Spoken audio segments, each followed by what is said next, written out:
Today, I'll walk you through how to add a Snapchat filter to a video in your camera roll, even if you're a total beginner or just need a quick refresher.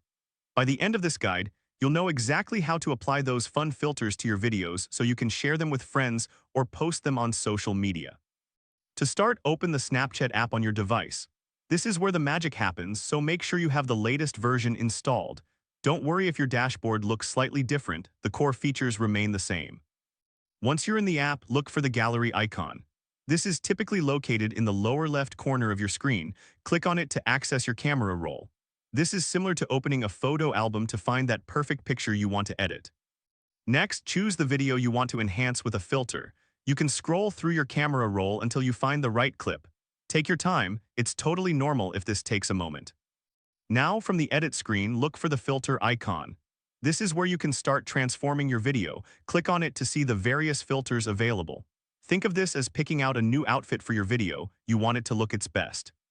Once you've opened the filter options, browse through the different filters. You can preview each one to see how it changes the look of your video. Choose one that fits the vibe you're going for, whether it's fun, artistic, or something else entirely. After selecting your desired filter, you have the option to send it directly to friends or use it as your Snapchat story. If you choose to send it, just follow the prompts to select your recipients. This is like sending a postcard. You want to make sure it reaches the right people. And there you have it. You've successfully added a Snapchat filter to your camera roll video. Remember, the process is straightforward, and with a little practice, you'll be a pro in no time. If this helped you out, please give the video a thumbs up. If you run into any issues, leave a comment below. Subscribe for more actionable guides. Thanks for watching.